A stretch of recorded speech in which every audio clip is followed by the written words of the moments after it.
building this project, the Papua New Guinean liquefied natural gas project, is the result of the contribution of thousands and thousands of Papua New Guineans and a very dedicated team.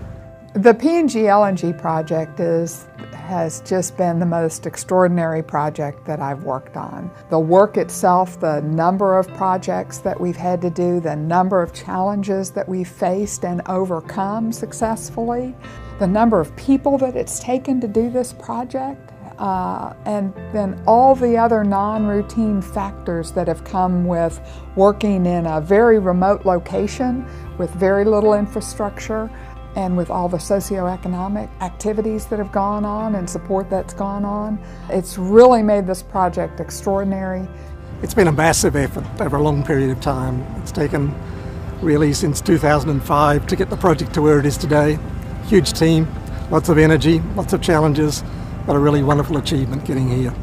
I mean, there are not many projects in this world that you have an opportunity to influence the course of the nation. GDP growth for the last 3 years or so has been in excess of 8%, which is the envy of most countries around the world. So it's truly remarkable the contribution the project's made. And looking forward, the economic growth associated with the revenues from the project, I think you're just going to build on that strength of Papua New Guinea's economy and really see it support its position as a leader in the region.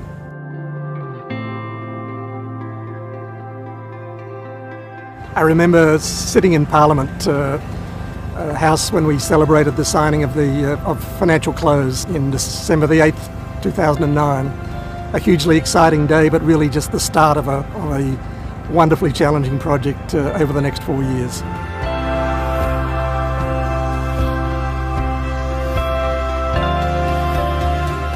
Some of the big challenges that we faced in the PNG LNG project have been the terrain, particularly for the onshore pipeline. Having to go from the Almaty at sea level up to 2,700 meters at the tip end of the spine line. The terrain has gone from flat to rolling, to up and down, to steep slopes that are greater than 50%, volcanic soils, limestone soils. On the drilling rigs, the weight of the drilling rigs is equivalent to 480 cars. So far, I think we've drilled to as far as 3,600 meters plus, average on all the 6 wells that we've drilled so far. It's very hard, consolidated, limestone. We have caverns at the surface, and as we drill deeper, we see pressure varying. So this is some of the challenging wells that Exxon has drilled so far. How we built Como Airfield is a good story, actually. You've got an issue where we've got to deliver very large cargo to an area that has no capability to be able to deliver it for us. You look at the right scenario for us was delivering through one of the largest cargo planes in the world. Well, that plane requires a runway that's never been built in PNG. So what we did from a design and execution standpoint is install the largest runway in Papua New Guinea. It was constructed by getting a flat piece of ground on the mountaintop and then bringing in about 400,000 cubic meters of rock and constructing an asphalt runway down there. It was quite an undertaking. How I felt the day the first Antonov landed on May 3rd. I jumped up and was screaming when the plane landed with everybody else that was out there. It was a tremendous, tremendous team accomplishment, and we all knew it. The main onshore pipeline is 292 kilometers from Almaty up to Heights. There's also a 23-kilometer spine line section. The way it would overcome a lot of challenges is basically to rebuild or to initiate building access tracks, or what we call running tracks.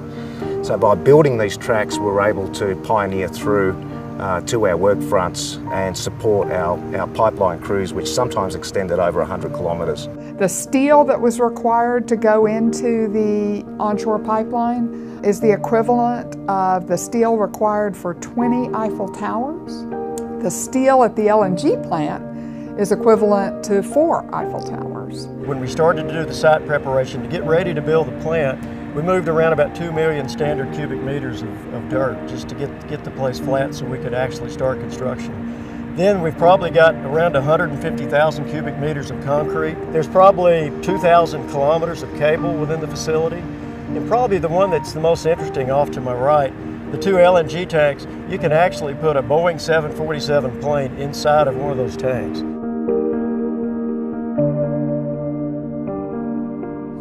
I feel really proud to be part of the team, but really excited to be part of the first cargo sailing today. It's just a magic day to see the Spirit of Hela behind me. When the first cargo left the jetty, that was a big milestone achievement for Papua New Guinea as a country and for every single Papua New Guinean here. The rewards that this project gonna bring, definitely something to look forward to.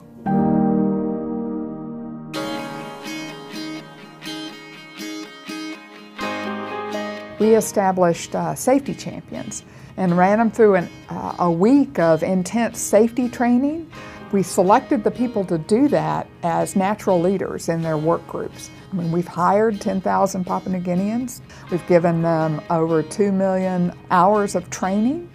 My job is to help people and make sure they understand the safety rules and safety procedures and process we have in place.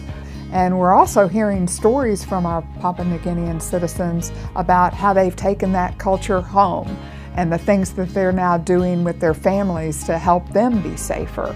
And you know, you got to be really proud about the fact that you're impacting people's work skills and then you're giving them life skills too.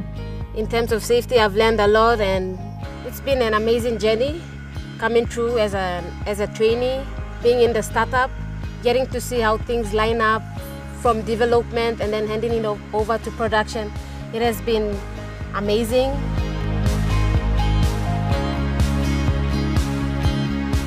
We are going through such rugged terrain, and yet we have made the commitment to protect biodiversity. That in itself is an enormous challenge. We have found new species of plants, we have found new species of frogs, we have found new species of mammals, and all of it is within this small area here. It's in the area where we have the project.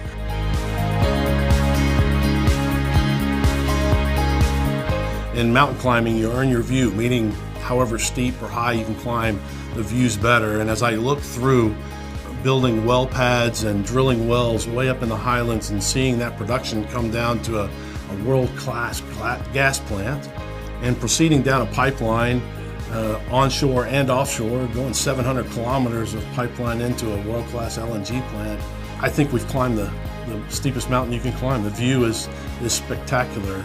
The project's around for the long term. We estimate 30 years plus. I'm immensely proud to be part of the project, and we look forward to making a continuing contribution, not just to our workforce, but to Papua New Guinea in general.